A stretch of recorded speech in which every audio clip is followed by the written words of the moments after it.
You're going to be drawing people walking past as Pokemon trainers. Yeah, that's right. So this gentleman here with the hat and like kind of the vest. Yeah. Right. And so now let's wait for another shiny Pokemon / human.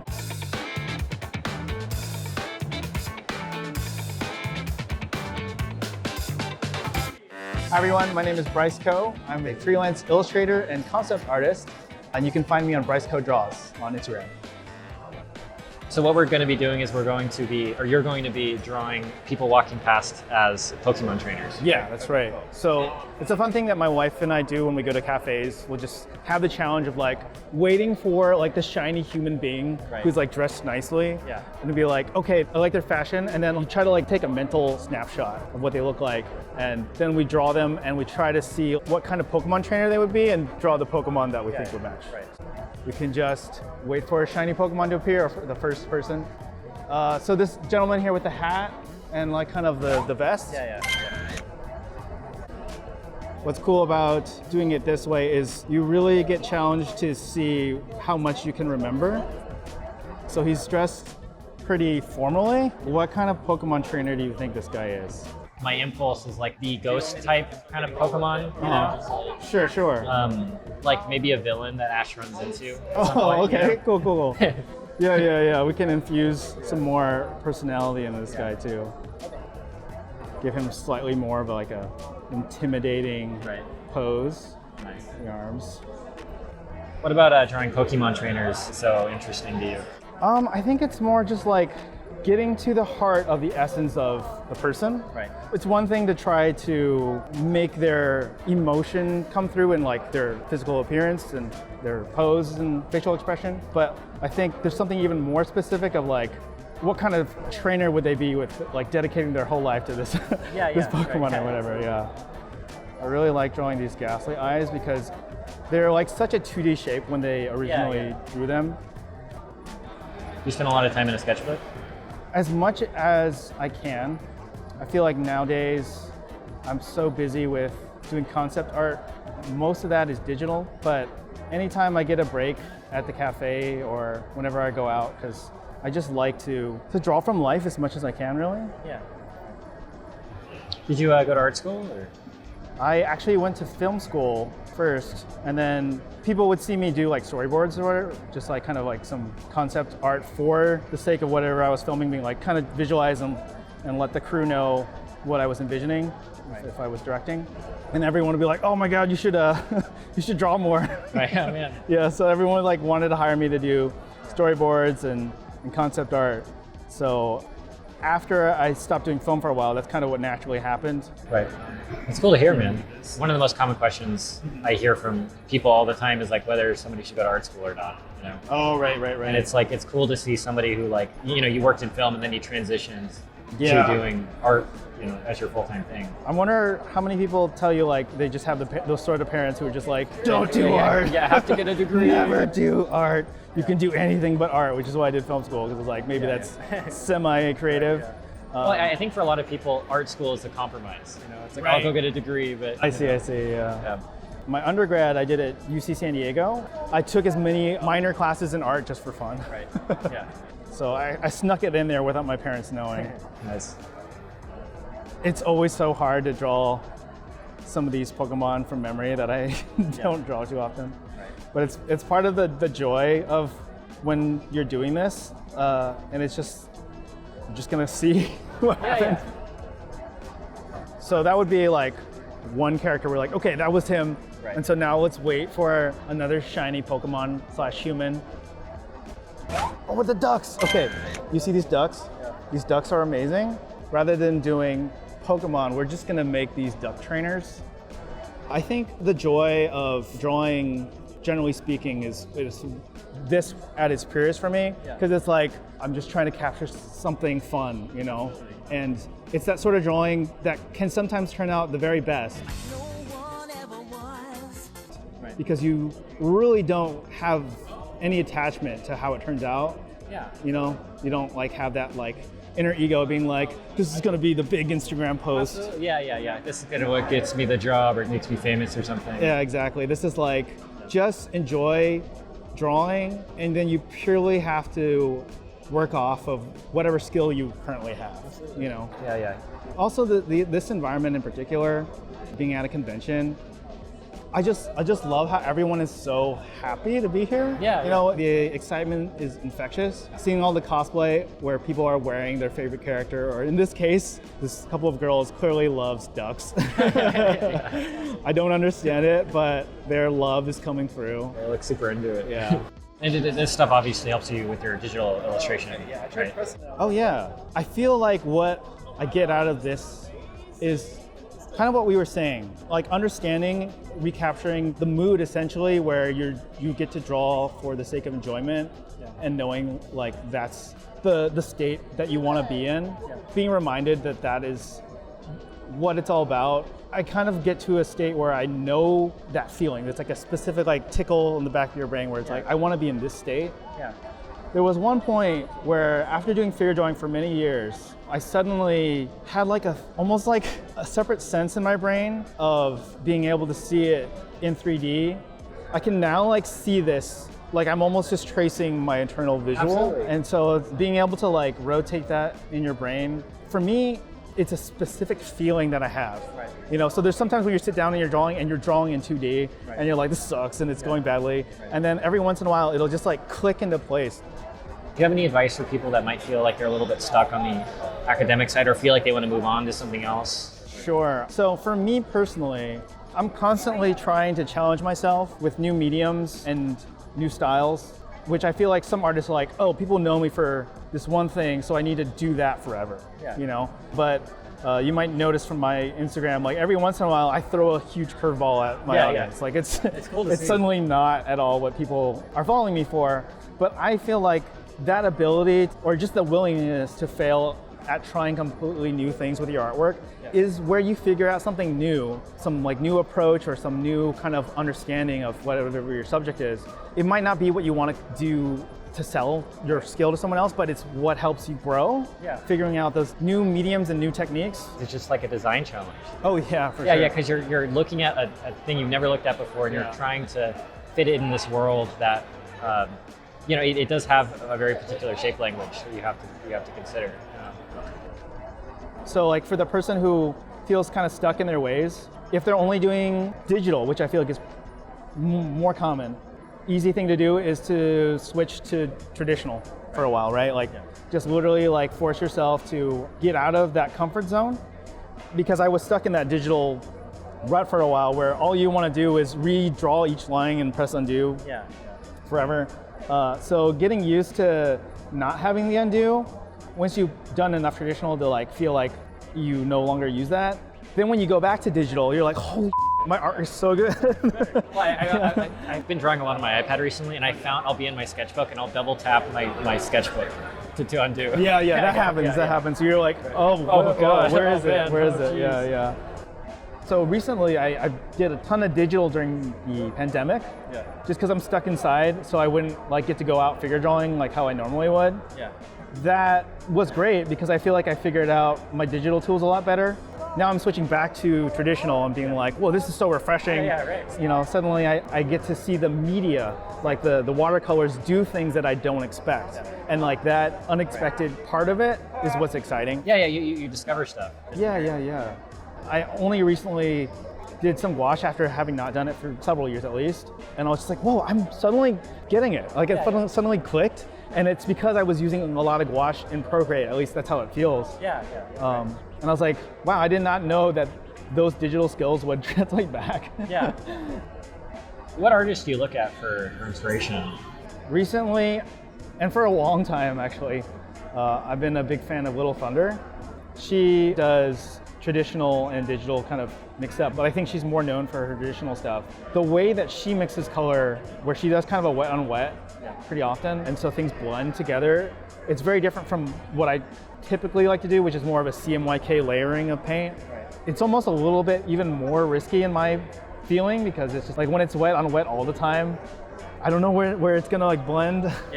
So she has a sense for that I don't yet.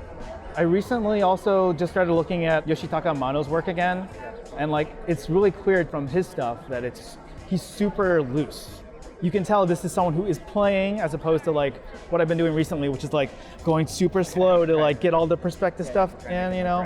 Instead, he's like, this feeling and that emotion, and I feel like, let's do some of that. Okay, let's do it. Cool. Yeah. Take some risks. Cool. So let's grab another Pokemon. I feel like Andrew could be a good looking. Let's do Andrew? Yeah. Okay. Good looking. What's your favorite Pokemon type? Or Pokemon? Yes. Machamp. Machamp? That I can feel that. Well, Andrew, I will try to do you some justice here. A very buff, handsome man. Yeah, very buff, handsome man. Yeah.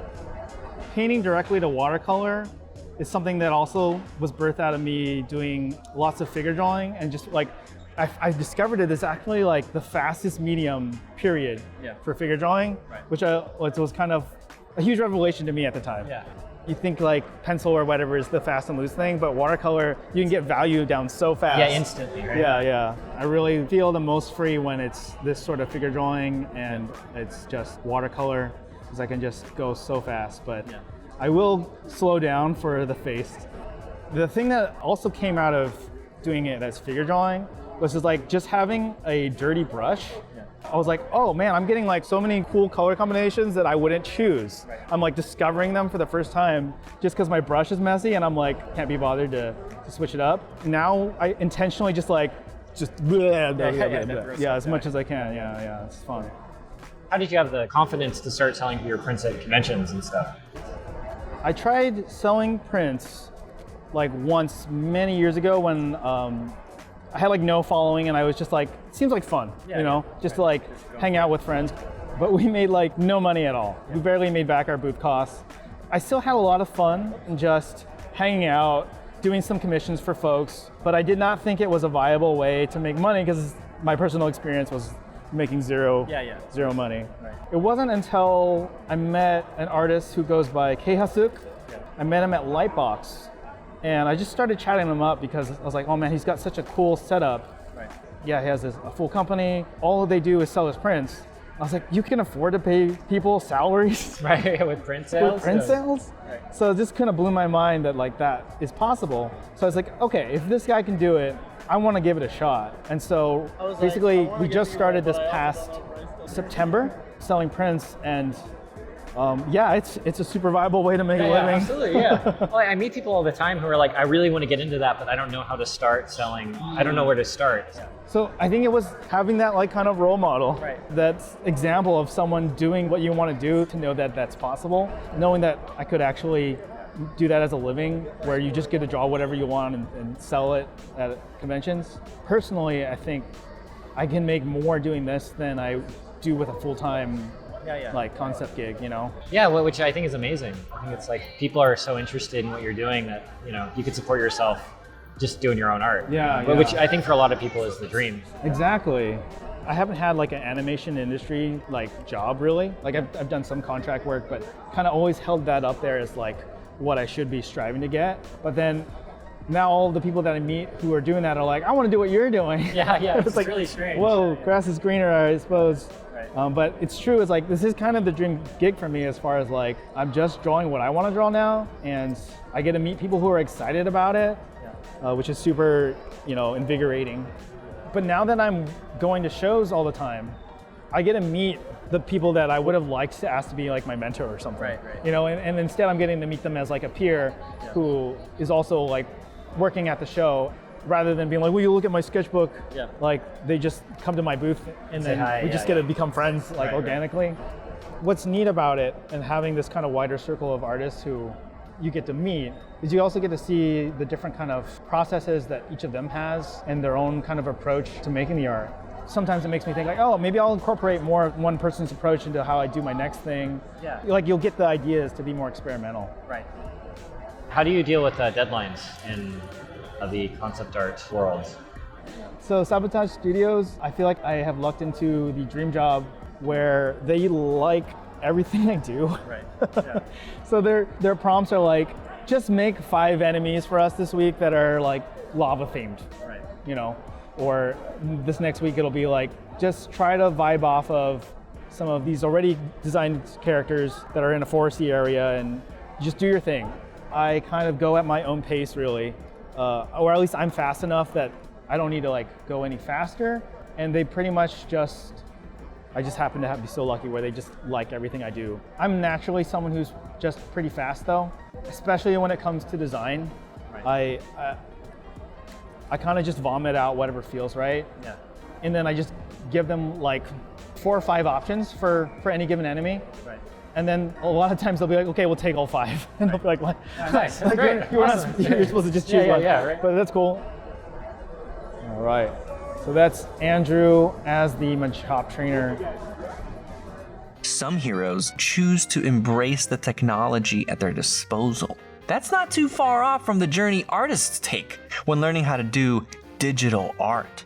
And Proko has teamed up with John Nymeister, a digital art pro, to bring a course that will teach aspiring digital heroes everything they need to know to get started. Check out proko.com/digital painting to get started today. Let's maybe catch another Pokemon. Cool, let's do it. This girl with the streetwear Oh, that's vibe. cool. Yeah, I like that. Yeah. So the inspiration is mostly the hair. Nice. Do you come up with like a list of notes in your head when you do this? Kind of. Cool hair. Yeah, you know? like general body type, where the points of interest are. Like, so I saw the ripped jeans, the blue hair, obviously, the hat. Kind of the silhouette for that one was like streetwear fit. Right. We're gonna play it up more. Maybe make her a slightly more action pose. Yeah. She doesn't have to be a Pokemon trainer per se. Some sort of like spirit or cool companion is really just like the fun additional thing to draw. Right. I feel like giving her like kind of like that KDA kind of like demon hip hop vibe. Yeah, the edgier kind of thing. Yeah, slightly edgy. If I had to say something to my younger self about art, that it would work out, you know?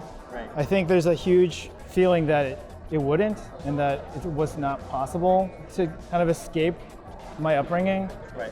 I'm from Sacramento, which growing up was kind of a smaller town feel. Everything that was super cool was just far away. Yeah. You know, just knowing that it's possible to do these things. Right. I think that would have changed my perspective on so much in my life. Yeah. Like I did not plan to be an artist. The fact that it ended up being the best option I had after trying like so many other things. Right. I think that's just kind of, it's a little bit like fate. Like I just couldn't escape it, even though I was trying to. And I'm sure many people would say this too, is like you don't want to change anything about what happened. Yeah.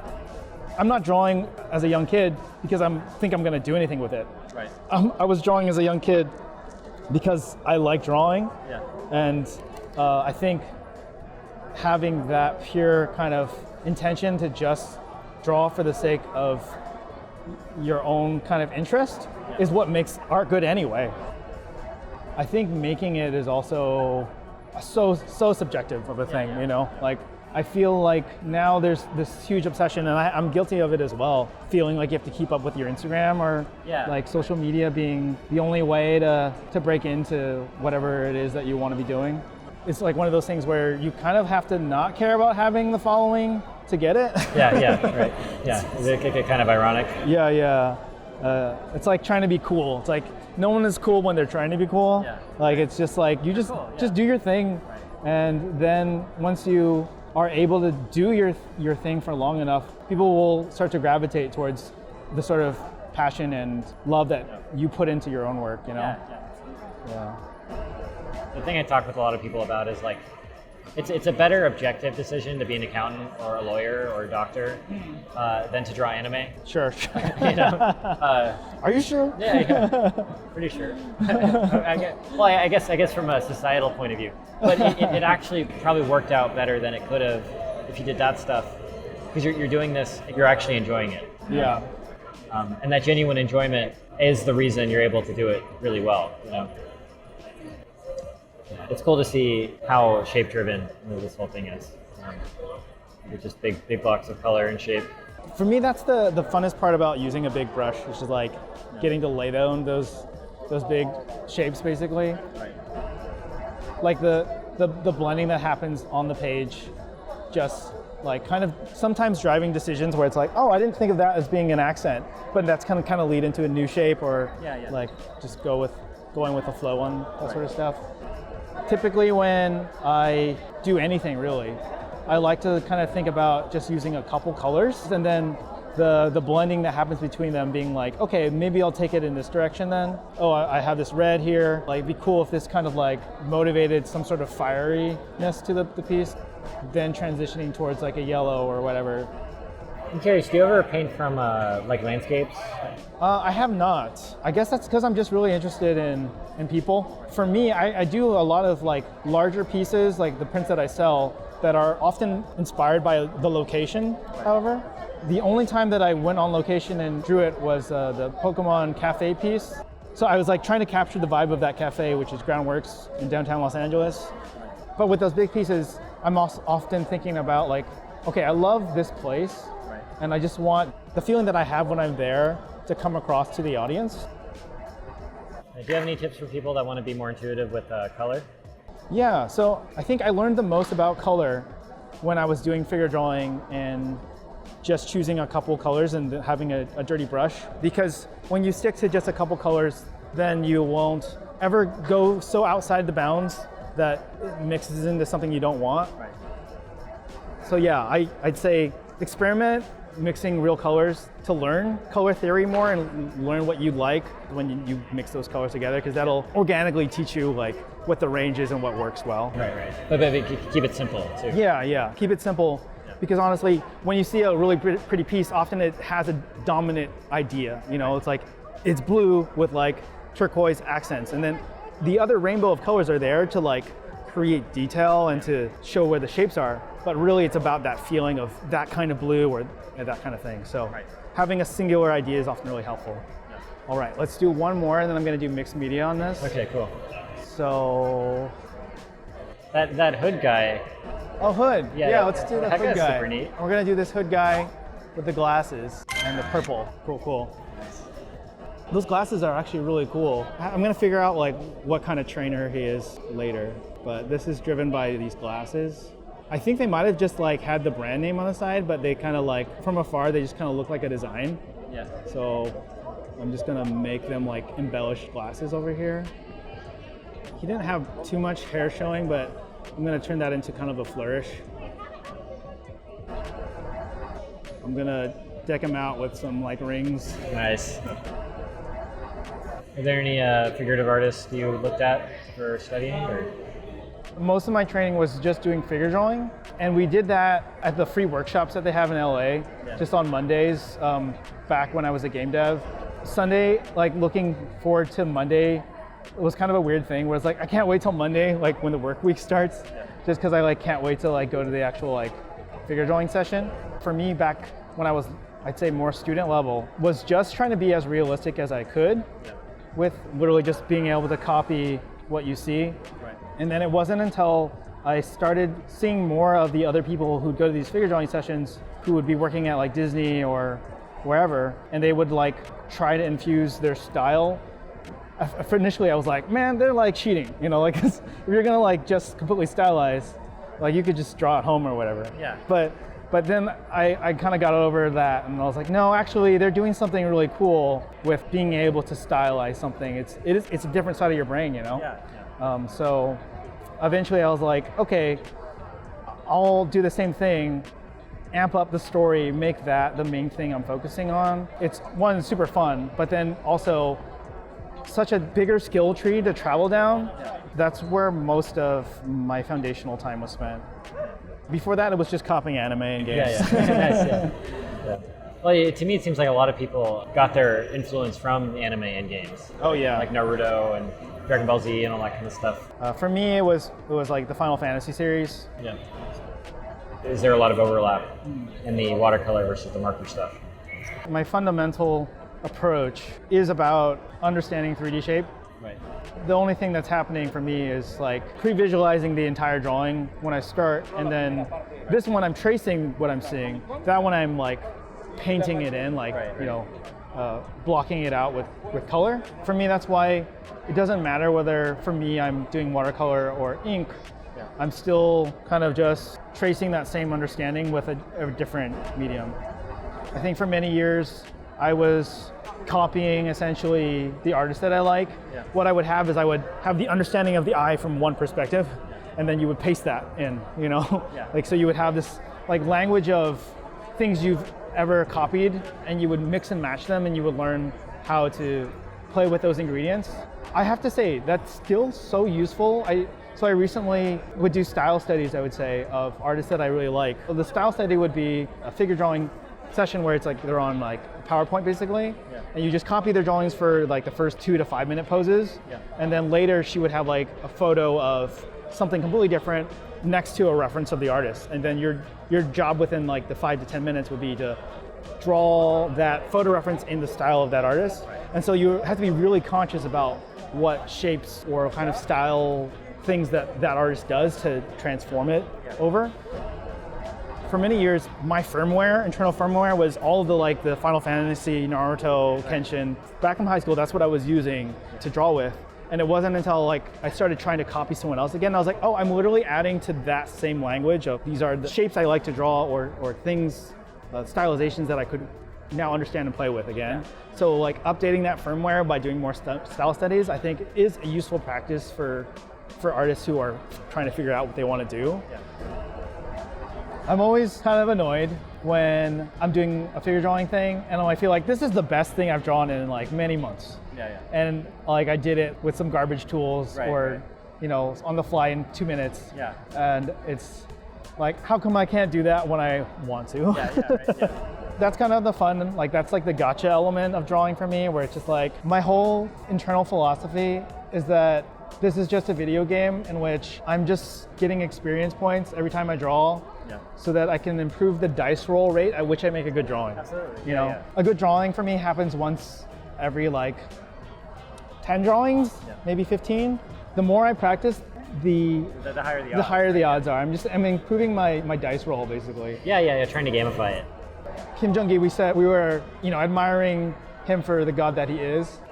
But I looked at some of his older art books, which when I first bought them, still like they blew my mind when I first bought them.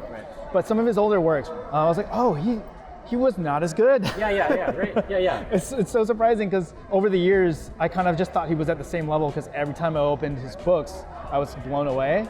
But now that I've gotten to a certain level, I can actually identify his failures. That he was not as good at back then, you know? And so that kind of gives you hope a little bit because you're just like, oh, he's improving too. I feel like I'm improving. That's kind of what gets me excited to draw. What makes it exciting to feel like you're improving and getting something out of each drawing, even if the drawing goes badly. Absolutely. Well, and it seems like the pursuit of getting there is way more valuable than even being there, you know? So yeah, this would be kind of the exciting part of color mixing, which is like, okay, it's gonna make a purple, but what kind of purple is it gonna make is based off of what kind of red or magenta that I chose. And so because I went so hard on the red, it's gonna be a very like warm purple, like kind of almost veering into brown. The thing that I think is gonna be really fun is like when the blue bleeds over, just from the kind of sheer messiness of what I'm doing.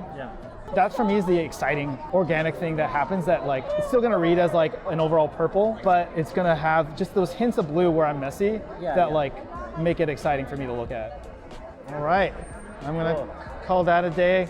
Do you want to tell people about your materials real quick? Sure.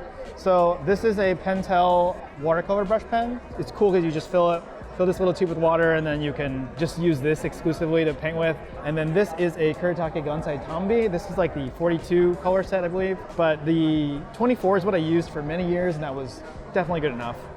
These are Kuretake Bimoji pens. Thank you so much for your time. Yeah, likewise. It was a lot of fun. Absolutely. Cool. See you guys. Bye.